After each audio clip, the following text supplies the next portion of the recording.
Olá, sejam bem-vindos ao 12º episódio do UP Podcast. E hoje nós vamos falar com mais um pioneiro aqui de Primavera do Leste. Ele chegou em 1990, veio de Amambai, Mato Grosso do Sul, à procura de oportunidade de trabalho. Eu sei que vocês estão curiosos, mas olha, fique por aí, porque tem muita novidade que está chegando. O UP Podcast começa agora.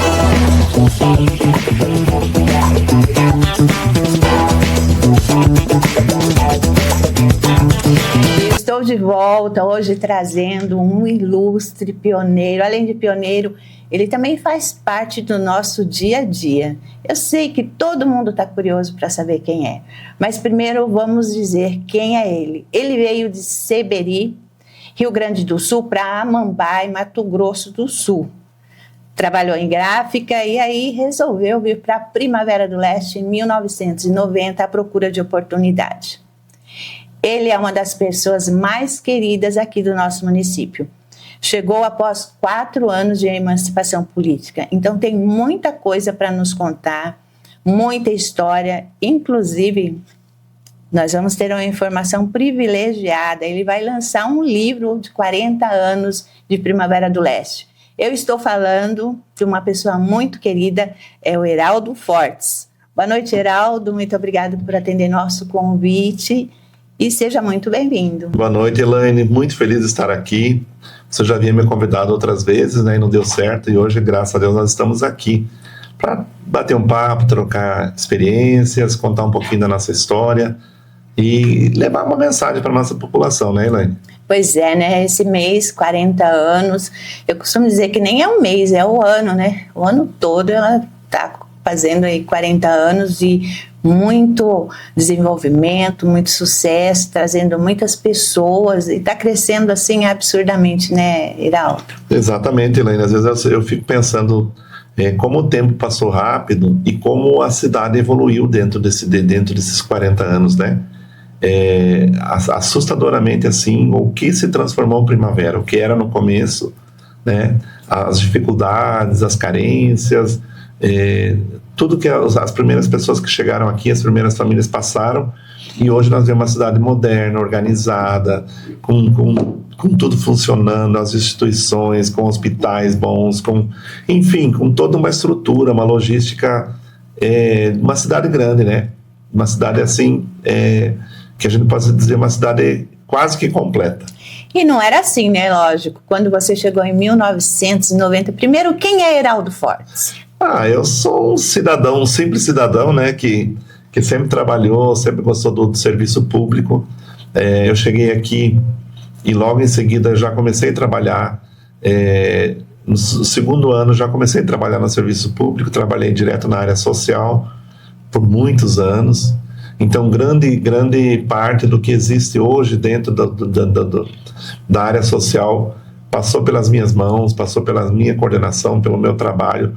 Então, eu sinto muito orgulho, Elaine, de ter feito parte dessa história de Primavera e acompanhar todos os passos, principalmente da administração pública, a evolução que teve, né, dentro da área social, da saúde, educação e tantos outros setores que a gente viu que avançou ao longo desse tempo. Nunca parou de crescer. Então é muito gratificante isso. Quando você chegou aqui em Primavera do Leste, qual foi a primeira impressão da cidade? Porque 90 ainda estava iniciando, Primavera estava dando os primeiros passos ainda, né? Olha, era uma cidade assim com muito precária as coisas, sim, mas muita dificuldade, asfaltos eram poucas ruas asfaltadas, muita chuva, muita lama, muita dificuldade, muita poeira. Mas assim, é o que a gente sentia desde o início. Eu no início não gostei de Primavera. Eu vinha de uma cidade bem organizada, que era Amambai, uma cidade pequena, mas uma cidade bem organizada, onde tinha muitos amigos, tinha todo um relacionamento ali de muitos anos, e eu de repente vim para cá numa cidade totalmente estranha, né? Só com alguns familiares que moravam aqui, e eu me deparei com uma realidade totalmente diferente. Mas o que me chamou a atenção na época era a empolgação que era a Primavera. Era a vontade que as pessoas tinham de ver isso aqui crescer, a vontade que as pessoas tinham de ver a cidade se desenvolver. Tinha assim um ânimo diferente no ar. A gente sentia isso e as pessoas se ajudavam. O acolhimento era diferente, entendeu? E um ajudava o outro e aquilo, né, ia crescendo, iam se ajudando. O que mais surpreendia as pessoas que chegavam aqui em 90? O que mais surpreendia era justamente isso, aquela efervescência, aquela vontade que as pessoas tinham de construir, de fazer. Quando o poder público se movimentava para fazer alguma coisa, era em parceria com as igrejas, com os clubes de serviços, havia uma movimentação muito intensa em torno para que tudo desse certo. Quando se buscava trazer algum órgão público para cá, era uma luta, ia empresários para Cuiabá, iam atrás de deputados, de governadores, e tudo girava em torno de trazer para a Primavera, de fazer com que a Primavera tivesse todos os serviços aqui. Então isso foi muito importante, sabe? Essa união que existia muito forte no início. Tem alguma história que te lembre, assim, que você para no tempo e fala, nossa, como foi assim quando eu cheguei? Tem alguma coisa, algum desafio, alguma coisa que te marcou muito? O que me marcou muito, e eu sempre assim trago na memória, trago no coração, foi a atuação do Padre Ernesto Costa. Você pegou a época, Sim, né? Eu trabalhei muito tempo junto, acompanhei o Padre Ernesto. Eu comecei a participar de um grupo de jovens. O Padre Ernesto Costa dava orientação espiritual, a gente tinha encontro todos os sábados, depois da missa. Enfim, tinha assim, um relacionamento muito próximo, e a gente... nós pudemos conviver com aquela pessoa assim tão dedicada, que fazia uma doação tão grande de vida. Toda a obra que ele fazia, ele buscava recurso fora, ele fazia parcerias, e era uma pessoa extremamente humilde, né? Uma pessoa que viveu para fazer o bem. Então, um grande exemplo para mim, que eu levo para a minha vida, foi a humildade do Padre Ernesto Costa. Tem mais alguém assim que você se lembra que naquela época enfrentou muito desafio, mas vocês conseguiram algum objetivo que tinha na época? Olha, além da igreja? Eu entrei no serviço público logo no início e eu acompanhei as administrações, né? Eu entrei no segundo ano do seu Érico Piana, da primeira gestão dele, já estava indo para o final, né? E de lá para cá eu vim acompanhando toda a evolução, passando pelas administrações, a administração do Vilseu, depois veio mais duas do seu Érico. Então eu sempre tive uma proximidade muito grande com as gestões. E o que mais, assim, que sempre me motivou e sempre me chamou a atenção era justamente esse amor por Primavera. Era a vontade que as coisas dessem certo, sabe? As divisões políticas, elas existiam principalmente no período eleitoral, mas depois havia sempre uma união e deixava seu lado político de lado, ficava mais calmo, mas o objetivo era com que Primavera andasse para frente. Então isso sempre me marcou muito forte. Você disse que no início você não gostava de Primavera, mas qual foi o momento que você falou assim, peraí, Primavera vai ser gigante? Qual o momento que te marcou e você falou, não, agora eu gosto de Primavera e ela vai crescer? No momento que a gente começou a conhecer as pessoas, ver assim que havia algo diferente. A saudade era muito grande, a distância, as dificuldades, mas você sentia que a cidade ia avançar e prometia que ela teria futuro, entendeu? Então esse sentimento assim, foi muito forte, sabe? Aqui tinha o primeiro hotel, o primeiro posto de combustível, né? E depois, quando começou a crescer, vieram bancos. Como foi o crescimento que você acompanhou? Olha, na verdade, as primeiras agências bancárias, as primeiras casas comerciais, elas surgiram antes de 80, né? O primeiro posto, que é do seu Darney Ceruti, foi nos anos 79. Sim. Na década de 70, depois com o seu Adivino Castelli, que veio, que começou no bairro Castelândia. Enfim, a Primavera ela nasceu do lado de lá da BR, do bairro Castelândia, com o Posto Barril, e já tinha uma pensão ali no entroncamento, onde as pessoas usavam como ponto de parada. E depois, com a chegada dos primeiros pioneiros, ali foi avançando, o seu Adivino Castelli adquiriu a área, e foram surgindo as primeiras casas comerciais, o Dormitório Santo Antônio, o Hotel Castelli, da família Castelli, depois o seu Takashi com o empório dele, e foi se desenvolvendo.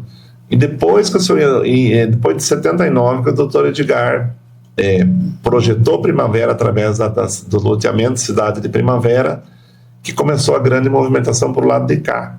Então houve assim uma movimentação muito grande de empresários, de agricultores na época, no sentido daquele lado da BR. Depois, com a abertura do loteamento, que começaram a venda dos lotes, começaram a abertura das ruas, a organização, e assim a gente tem muito que enaltecer a coragem e a visão que o Edgar Constantino teve, né? Há 40 anos atrás, 45 anos atrás, uma pessoa com uma visão dessas, de ter a área, adquirir a área e pensar que eu vou construir uma cidade. Então, Primavera poderia ser apenas um aglomerado hoje na beira um vilarejo. Um vilarejo, né? na beira da rodovia. Mas não. Em torno daquele entroncamento ali surgiu a cidade de Primavera do Leste. E é uma história muito bonita, Primavera. E muito gratificante. A partir de 1990, você começou a fazer parte dessa história, né? Exatamente. Comecei a participar, acompanhar. E isso, assim, sempre me motivou a permanecer em Primavera, sabe? Porque eu sempre gostei muito daqui. Quando você chegou, você era jovem. Sim. E o que tinha para os jovens naquela época? A geração jovem naquela época, o que tinha aqui? Porque chegaram famílias, né? E aí, o que eles faziam? O que você fazia? As opções eram muito poucas de diversão. Era a sorveteria, eram as festas de igreja, era o grupo de jovens. Era basicamente isso que tinha. Alguns barzinhos que surgiam de vez em quando, surgia daí funcionava um tempo, daí mudava.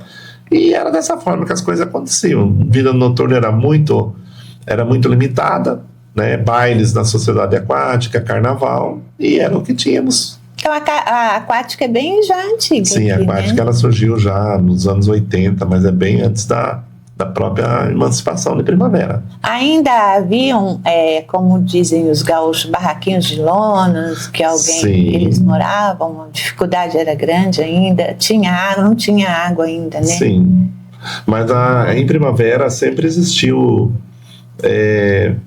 lógico que as famílias chegavam, muitas vezes eles se abrigavam provisoriamente, construíam casas improvisadas, barracos, muitas vezes. Tem relatos de pioneiros que moraram algum período embaixo de lonas, até construir a sua casa. Não tinha as lojas de materiais de construção, tudo era com muita dificuldade. Então, teve muitas famílias que passaram por essas experiências, até construir a casa, depois ampliar, depois construir outra, enfim. Mas também já existia ali na beira da 070, um aglomerado de famílias bastante carentes na época, que era chamada Vila da Palha, que eram pessoas bem humildes, pessoas carentes, que já foram se aglomerando ali, não tinham como comprar um terreno e foram se agrupando ali.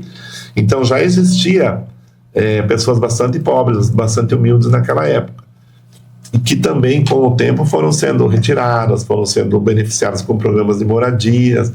E hoje, eu lembro muito bem, Elaine, nós tínhamos aqui da entrada da rotatória da MT-130, no entroncamento com Paranatinga, dali do entroncamento até a universidade lá embaixo, até a IFMT, era uma ocupação regular completa.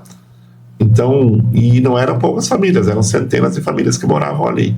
Então, ao longo do tempo, o trabalho social foi sendo feito, foram abrindo programas de moradia, as pessoas foram recebendo benefícios, outros compraram lotes, foram melhorando de vida.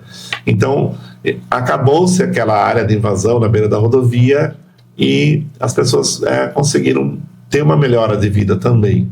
Algumas dessas famílias ainda estão aqui. Muitas. Eu conheço grande parte delas. A gente conviveu e convive, né? Sempre teve um bom relacionamento com todo mundo. E por trabalhar na área social, a gente tem um acesso muito grande às famílias, né? Qual lembrança mais marcou você nos primeiros anos aqui da cidade? Você já falou. Você se casou aqui em Primavera? Sim, eu conheci minha esposa aqui, casei aqui. Você conheceu ela em festa, em igreja? Na igreja.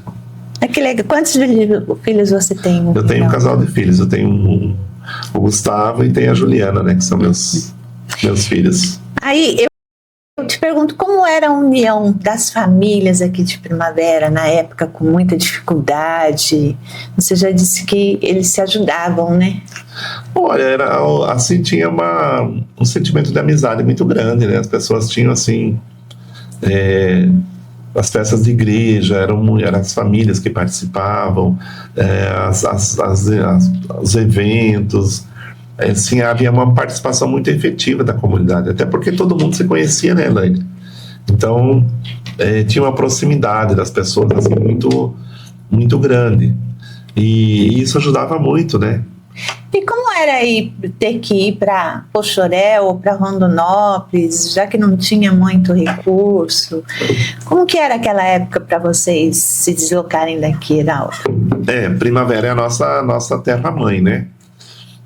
No início, tudo se fazia, ou dependia de Poxoréu, Rondonópolis, ou até mesmo Cuiabá, né? Então, eu já em 90 já tinha uma situação um pouquinho melhor, já tinha as agências bancárias, sim, já tinha outras instituições instaladas aqui. Então, eu não peguei muito essa fase de ter que ir para Poxoréu para resolver problema de banco ou alguma coisa. Já estava um pouquinho melhor. Mas os que eu já consegui de relatos de pioneiros, que tudo que se fosse fazer era Rondonópolis ou Cuiabá, ou Poxoréu. Até compras, muitas vezes, as pessoas saíam daqui para fazer. E as dificuldades eram muitas, estradas ruins, muita lama, muita dificuldade. Saíam às vezes de manhã para Rondonópolis, ficava o dia todo, às vezes não conseguiam voltar no mesmo dia, retornavam no dia seguinte. Então as dificuldades foram muitas, muitas mesmo. Eu estou te perguntando porque depois nós vamos falar a respeito de um livro que você está escrevendo, que você logo vai lançar, né? Por isso que eu estou te perguntando, porque eu sei que você agora tem todas as informações de Primavera. Depois de acompanhar toda a transformação do município, o que mais dá orgulho a você quando olha Primavera hoje? O que me enche de orgulho é ver o que Primavera se transformou. Uma cidade de oportunidades, uma cidade que acolhe todo mundo, que oferece emprego para as pessoas, né? A gente vê assim tantas pessoas que, ao longo desse tempo, que chegaram aqui praticamente com uma mala, igual eu cheguei com uma malinha de roupa, né? Não fiquei rico, mas também eu construí a minha vida aqui. Eu construí a minha família, eu vivo há 30 e poucos anos aqui e gosto daqui, não tenho vontade de sair daqui. E isso é muito gratificante, Elaine. É muito valioso você permanecer no lugar e você amar esse lugar, entendeu? Uhum. Casar, ter filhos, construir a sua família. Meu filho já casou, já tem filhos aqui em Primavera. E isso é muito gratificante. Você sabe que a gente olha por aí e muitas pessoas falam que aqui está crescendo tão rápido que piscou o olho, no outro dia já tem mais de 100 mil pessoas. O que você acha que está levando Primavera a crescer dessa forma, tão rápido assim? Eu acredito que é a força do agronegócio, né, que impulsiona muito a cidade. E através do agro, através do comércio, através das indústrias, oferece oportunidades para as pessoas. Né, porque muitas vezes fica uma cidade que não tem opção e pensa, vamos para Primavera que lá eu consigo trabalhar. E vem e consegue trabalhar. Entendeu? Então, é isso que eu acho que faz com que Primavera se torne cada vez mais tem mais essa pujança, esse crescimento acelerado, porque as pessoas vêm, acreditam e chegam aqui e não se decepcionam. Muitas vezes não é aquilo que esperam, mas alguma coisa consegue. Eu sempre falo que em Primavera não trabalha só se não quer, porque de uma forma ou de outra tem. Seja no comércio, seja na indústria, seja no campo, em todas as oportunidades, existem muitas opções de trabalho. Então, eu acho que através da qualificação as pessoas conseguem galgar coisas melhores. Muitas vezes conseguem um trabalho primário, mas com a qualificação que muitas vezes que são oferecidas, né? Hoje nós temos Senac, Senat, Senai, uma série de cursos de qualificação que são oferecidos através do poder público e de entidades que proporcionam que as pessoas se qualifiquem. Porque o grande problema nosso hoje é mão de obra qualificada. Então, se tiver a oportunidade das pessoas melhorarem a sua qualificação, não fica ninguém parado. Antigamente ir para a escola era muito difícil, né, Iraldo? Exatamente. Como é que as crianças iam? Quantas escolas tinham aqui? Você disse pra gente nos bastidores que você já passou por quase todas as secretarias aqui, só falta uma. É muito bom saber isso, principalmente porque você é muito querido na cidade. Obrigado. A gente observa que muita gente realmente gosta de você e vê que você veio para poder ajudar no desenvolvimento da cidade, né? Então você já passou por muitos desafios. Quais foram os desafios ou o desafio que te deu vontade ou não deu vontade de falar, olhar para trás e falar, eu acho que eu vou desistir? Algum dia você pensou em desistir? Não, eu nunca pensei em desistir, Elaine. Eu construí a minha família aqui e todo mundo me conhece, né? Eu passei muitas dificuldades. A minha esposa, logo que eu casei, ela teve problema de saúde e durante 28 anos eu a acompanhei. Foi uma trajetória assim muito difícil, mas muito também gratificante, porque eu cuidei dela o tempo todo, né, até os últimos dias dela, e tenho muito orgulho assim da mulher que ela foi, da companheira que ela foi, né, do amor que ela tinha pela família, do amor que nós tínhamos por ela e da grande mulher que ela foi, né, que mesmo no sofrimento ela sempre foi muito resiliente, muito família, pessoa muito assim carinhosa com a família, preocupada e viveu para a família. Então esse não é nenhum sentimento de tristeza, mas um sentimento de gratidão por ter passado, conhecido a minha esposa aqui, constituído a família e pela pessoa que ela foi tanto para mim quanto para os meus filhos, né, para a família.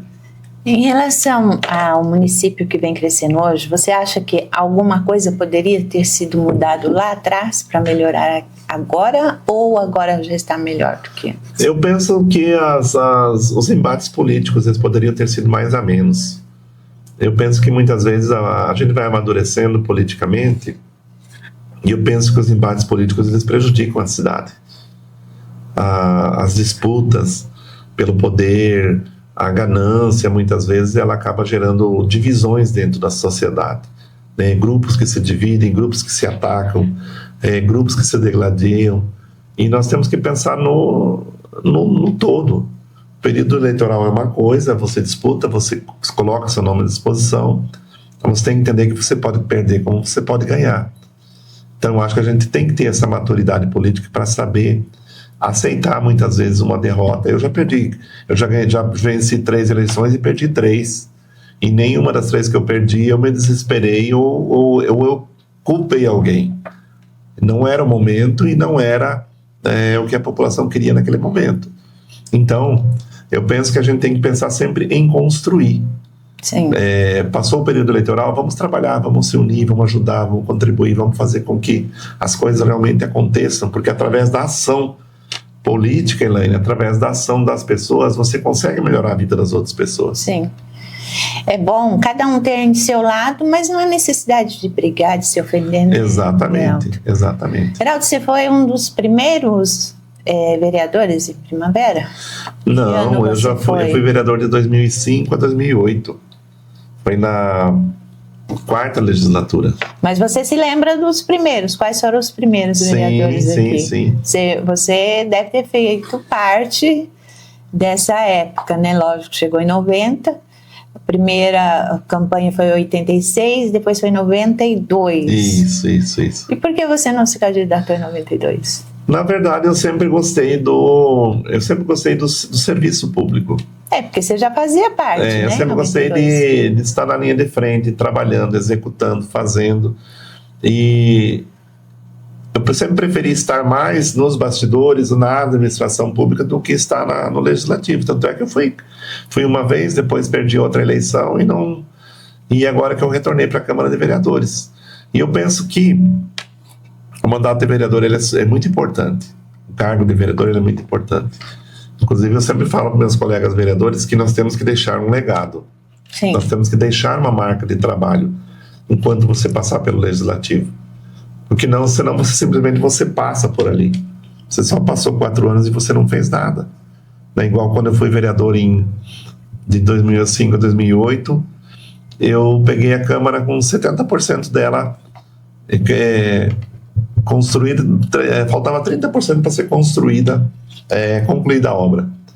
E eu assumi a presidência no segundo biênio e estabeleci como meta concluir a obra da Câmara, entregar para a sociedade uma Câmara bonita, concluída, bem organizada, bem estruturada. E além disso, Elaine, você já tocou no assunto, eu também criei o Instituto Memória na época. Eu ia te perguntar, o que te levou a criar o Instituto Memória? Olha, eu como já falamos, desde o início eu trabalhei na área social. E coordenei o programa Conviver há muitos anos. Então eu me aproximei muito dos idosos, das idosas, e eu ouvia muitos relatos, as experiências de vida, os sofrimentos, as dificuldades, as histórias que eles contavam de quando chegaram aqui. E eu comecei a perceber que muitos idosos estavam partindo, estavam indo embora, estavam morrendo. E ninguém estava se preocupando em preservar essa história. Entendeu? Então, ele me chamou a atenção porque era a história que estava indo embora. Aí eu comecei a me atentar para isso. Eu comecei a sair uma revista, eu já guardava um exemplar. Saía uma notícia importante, eu ia lá, reportava o jornal, guardava. Achava uma fotografia antiga, eu pegava e guardava. E isso sempre foi assim, foi se tornando uma rotina para mim. Aí quando eu criei o Instituto Memória, eu falei, não, peraí. Agora que eu tenho a oportunidade de estar à frente do Poder Legislativo, eu vou fazer alguma coisa para preservar a história de Primavera. Foi onde nasceu a ideia de criar o Instituto Memória. Aí o que nós fizemos? Nós fizemos eu montei uma equipe de cinegrafista, fotógrafo. Na época eu tive apoio da vereadora Loila Rossato, que foi uma grande batalhadora pelo Instituto. Até hoje, né? Hoje, ela ama aquele instituto. A jornalista Maria Luísa Nascimento também foi uma pessoa fundamental. Na época tinha o jornalista Jefferson Casanelli, a Marinês Turcato, que hoje não mora mais aqui, mora em Santa Catarina, foi uma grande batalhadora. E a equipe da Câmara também, que deu um suporte muito grande. E essa equipe foi a campo. Eu sabia de um pioneiro, falei, vai lá na casa do fulano, você vai entrevistar ele. Eles iam, entrevistavam, tiravam fotografia, reuniam documentos, pegavam fotos para nós tirar cópias, e nós levávamos e abríamos uma pastinha e guardávamos no Instituto Memória. Então, nós temos um acervo assim muito grande. E histórias contadas por eles mesmo. Tem o vídeo, tem a entrevista transcrita, tem a pastinha com fotografias, com documentos. Então é uma história que está ali preservada dentro do Instituto Memória. E isso é muito importante. E como Primavera cresceu muito, tem muita gente, inclusive, que não sabe a história de Primavera, né? Não. Que é só ir lá no Instituto Memória que vai conhecer melhor, né? Primavera, os seus pioneiros. Não é isso? Exatamente, Elaine. O objetivo é esse, porque eu sempre falo que nós passamos, mas a história permanece. Sim. Né? E a história ela se faz a cada momento. Agora mesmo nós estamos fazendo história. Daqui a um ano eu posso não estar mais aqui, você pode ter ido embora para outra cidade, pode ter tomado outro rumo, mas hoje... Posso não estar na Terra, ninguém hoje sabe. Nós estamos aqui conversando, trocando ideias, contando a nossa vida, contando a nossa história, então nós estamos fazendo história. E cada pessoa, no meu entender, é importante dentro do contexto. Seja ela a autoridade pública, um empresário, ou a dona de casa, todo mundo tem o seu momento, tem a sua importância dentro do contexto.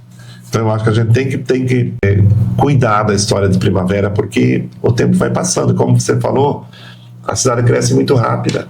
Muito. Daqui a um pouco, todo mundo que está aqui, ninguém se conhece mais, e cadê? Quem construiu isso aqui? Quem começou? Pois né? São pontos de interrogação que muitas vezes as pessoas fazem, né? Deixam no ar, né? Então, é por isso que esse mês, ou provavelmente a gente vai prolongar mais isso, né? O nosso projeto de contar a história, trazer os pioneiros para contar a sua história. E aqueles pioneiros que não estão mais, a família vira e contar, né? Isso, porque também fica gravado. Exatamente. Essa semana mesmo eu conversei com um pioneiro e ele depois me mandou uns áudios muito, muito bonito, agradecendo por eu ter lembrado da família dele. Nossa, nós estamos aqui há 45 anos e nunca ninguém lembrou de nos homenagear, nunca ninguém lembrou da nossa família, e me agradeceu muito. E eu falei, não, eu acho que a obrigação nossa, enquanto agentes públicos, é valorizar quem ajudou a construir a cidade, quem está construindo a cidade. Né? Continuam, né? E continua, porque a sequência, eu sempre penso assim, principalmente na administração pública, que não existe uma administração única, ela é uma sequência da outra. A semente que foi plantada lá atrás com o seu Darno Cerutti, ela está hoje nas mãos do Manique. Isso. Né? Amanhã pode estar na mão de outro. Exatamente. Então, vem um, constrói, faz a sua parte, depois vem o outro, e assim vai dando sequência. Os projetos bons continuam, os projetos ruins são melhorados ou são extinguidos, mas a administração pública ela é uma sequência de atos que vão, ao longo do tempo, sendo realizados. Heraldo, o que você teria feito, de repente, para as pessoas gostarem tanto de você assim? Olha, as pessoas simpatizarem com você, as pessoas... a gente vê coisas que muitas vezes a gente posta algumas ações, alguma situação com você, e as pessoas lá embaixo, elas comentam que é querido, dá para perceber que você é muito querido na cidade. Obrigado, O que você acha que levou as pessoas a gostarem tanto de você? Olha, Elaine, eu acho que fico feliz quando tenho essas palavras suas, mas é verdade. A gente tem, assim como todo ser humano tem defeitos, tem qualidades, né? Tem pessoas que, assim como tem pessoas que gostam, mas tem pessoas que não gostam de mim. É natural. Nem Deus agradou todo mundo. É natural que seja dessa forma, né? Mas eu acredito que é a maneira da gente tratar as pessoas, de procurar ajudar, procurar resolver. Eu acho que da onde eu vim, que é a área social, me moldou para isso. Porque eu estou sempre envolvido em movimentos, sempre envolvido, seja na igreja, seja na área social, seja... Enfim, estou sempre procurando, de uma forma ou de outra, estar sempre auxiliando alguém. E isso não faço para me promover ou para tirar proveito político, eu faço porque é meu. Eu faço. As pessoas me ligam, pedem orientação, Heraldo, estou com um problema assim que eu faço. Não, peraí, vamos ver o que eu consigo resolver. E já ligo para os responsáveis e vou atrás. Então, sempre dando um jeitinho de resolver algum problema. Então, eu acho que é isso que faz com que a gente tenha uma proximidade muito grande. E outra coisa, eu sempre levei uma vida muito simples, assim... normal com as outras pessoas. Não é porque você está num cargo público que você é melhor do que ninguém, né? Eu penso dessa forma. Não é porque você está muitas vezes de vereador, já fui vice-prefeito, já assumi a prefeitura, mas isso nunca me subiu pela cabeça, porque os cargos são passageiros. Hoje eu estou vereador, mas daqui 3 anos eu não estou mais, pronto. E o que fica é a essência da pessoa, né? Eles precisam saber que o ser e o estar tem uma grande diferença, né? Exatamente. O ser, você vai morrendo sendo. Já o estar, você pode não estar amanhã, né? Exatamente. Então, o estar é um cargo. Você está hoje vereador, você não é vereador, né? Para sempre. Então, existe a diferença do ser e estar. E isso é muito importante, porque quando você tem a consciência de que você está e você não é para sempre, a humildade é o que prevalece, né? Exatamente, e eu penso da seguinte forma: as pessoas que agem achando que os cargos são eternos, elas acabam sofrendo. Sim. Porque no momento que perde o poder, no momento que deixa, entendeu? Sente uma diferença muito grande, porque assim como o poder atrai as pessoas, ele afasta. Então você tem que ter uma maturidade muito grande, Elaine, para saber que hoje você está, mas amanhã você não está. E dessa vida nós não levamos nada. Dessa vida, o que vale a pena é do bem que você faz para as pessoas, os bons relacionamentos, as boas amizades. E o resto é tudo ilusão, né? Eu penso dessa forma. Vamos falar de uma coisa boa agora? Quer dizer, tudo que nós falamos foi tudo bom, né? Mas vamos falar de uma coisa melhor ainda. Me fale do seu livro. O que te levou a escrever um livro dos 40 anos de Primavera? Pois é, Elaine, você... Eu cutuquei tanto que você resolveu contar. Você está sendo uma pessoa privilegiada, porque é a primeira pessoa que eu estou falando na Muito imprensa. obrigada pelo... E a consideração que eu tenho por você é grande, pelo seu trabalho sério, responsável. E você é a primeira pessoa que está divulgando que nós vamos lançar um livro dos 40 anos de Primavera. Então, quando eu comecei, Elaine, quando eu comecei o Instituto Memória, eu percebi o quanto era rica a história das pessoas. Sim. Né? O quanto experiências valiosas, o sofrimento, as conquistas das pessoas foram importantes para a Primavera. Inclusive, muitos homens deixaram suas esposas lá no seu local de origem, né? E anos depois que elas vieram, né? Teve muitos pioneiros que deixavam as esposas lá, os filhos até mesmo para estudar, outros vinham para cá, ficavam, deixavam em Pochorel, vinham trabalhar na fazenda aqui, outros deixavam em Cuiabá. Verdade. Enfim, foi uma vida de muita renúncia, né? E desafios, né? Uhum. Então, o livro surgiu depois que eu criei o Instituto Memória. Eu comecei a trabalhar em cima das entrevistas das pessoas, do material que eu tinha coletado, e eu comecei a escrever. Era para ter lançado esse livro em 2008, no final de 2008. Não era um livro, era uma revista. Mas aí, por consequências dos momentos, eu acabei disputando a eleição daquele ano, perdi a eleição, daí fiquei fora, mas só que eu sempre continuei alimentando esse material, sempre coletando informações, e ao longo desse período, de lá para cá, eu fui enriquecendo esse acervo. E agora, estando na Câmara, pensei, não, agora nos 40 anos é uma data importante, eu vou lançar esse livro. Então, estamos preparando, já está em fase de diagramação, vai ser um material histórico, não são histórias inventadas, são contadas pelas pessoas que foram entrevistadas. Tem fotografias, tem muito documento, tem muita informação que eu quero fazer uma distribuição gratuita para as escolas, universidades, para os pioneiros guardarem como uma lembrança, né? Então vai ser assim algo que eu estou trabalhando com muito cuidado, com muito carinho, perguntando, pesquisando, para não, digamos assim, escrever coisas que não sejam reais, mas é baseado muito naquilo que as pessoas relataram para mim. Tem que ser um trabalho que você está falando de vidas, né? Exatamente. São vidas que têm... mas não, gente, não é um pedaço de papel, são vidas que estão ali, são histórias igual a sua que nós estamos contando aqui, né, no podcast hoje, assim como nós contamos já de outros pioneiros. Então, é um trabalho muito... Eu te conheço e eu sei que você faz um trabalho muito bem feito. Então, eu acredito que jamais você estaria inventando qualquer história, né? E o que as pessoas vão encontrar dentro desse livro, além das histórias? Olha, eu acho que vão encontrar muita emoção, porque o livro está muito bonito.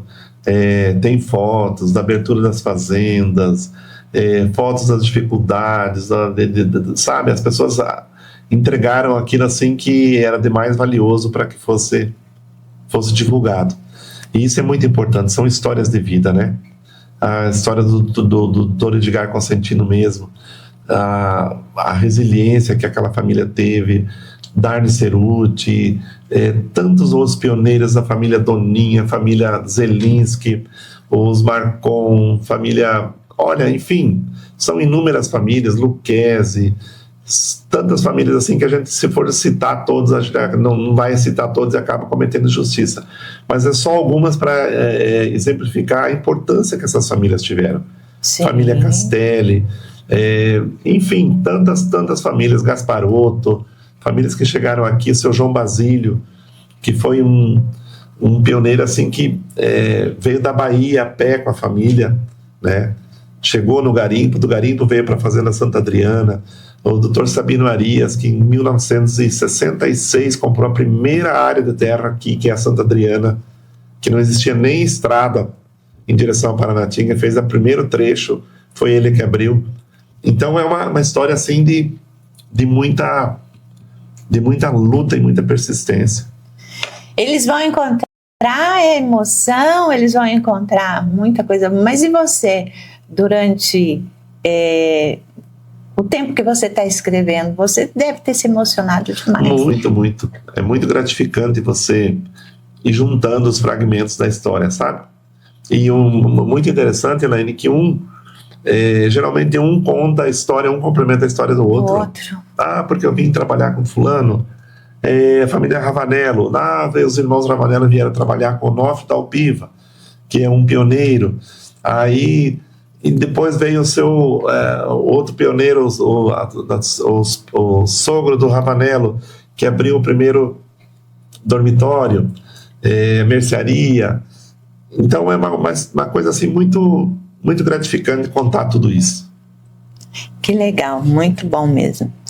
Bom, Heraldo, se pudesse a gente ficaria aqui um tempão, né? A gente ia ficar aqui acho que uns 2, 3 dias só para contar tudo sobre... E a gente sabe que você sabe muito de Primavera, inclusive das famílias, né, que vieram para cá. Eu quero te agradecer imensamente por estar aqui e eu quero te agradecer por fazer parte da história de Primavera. Você que ajudou Primavera a se desenvolver, a crescer, a ser o que ela é hoje, a trabalhar com a parte social de Primavera, ajudar muitas pessoas, muitos pioneiros. Então eu só tenho a agradecer ao nosso 12º episódio com você. Elaine, muito obrigado a você, toda a sua equipe. Eu acho que é um canal a mais de comunicação. Sim. Que vem informar as pessoas. E da maneira como você faz é maravilhoso, porque é uma maneira simples, mas uma maneira séria, uma maneira responsável. Obrigado pela oportunidade. Eu que agradeço. Obrigado por ter me convidado 1, 2, 3 vezes. E eu estou aqui e é muito bom foi muito bom estar aqui com você. Eu costumo dizer que eu comi 2 pedaços de bolo, né? Eu levei 2 bolos, né? É verdade. Mas obrigadão, Elaine, foi muito bom. É brincadeira. Tá? Eu gosto muito de fazer esse trabalho, assim, como se a gente estivesse no sofá de casa. Muito bom, a gente se sente à vontade e é muito gratificante porque você conduz de uma maneira muito leve e a gente fala aquilo que vem do coração. E eu quero agradecer você porque desde quando eu cheguei, que fui trabalhar no Jornal Diário, você sempre me atendeu. Então, graças a Deus, eu sempre fui muito bem atendido por você, desde quando você foi secretário de obras, aí você foi secretário de saúde e sempre me atendeu. Obrigado, eu quero agradecê-lo muito. Obrigado mesmo. Estamos de portas abertas a hora que você quiser. Obrigadão. Bom, esse foi o 12º episódio do UP Podcast, trazendo aí um grande pioneiro, ele que vai lançar em breve um livro falando de 40 anos de Primavera do Leste, contando a história de todos os pioneiros. Ficamos por aqui e na próxima semana estaremos de volta. Grande abraço a todos. Tchau. Tchau, Heraldo. Tchau.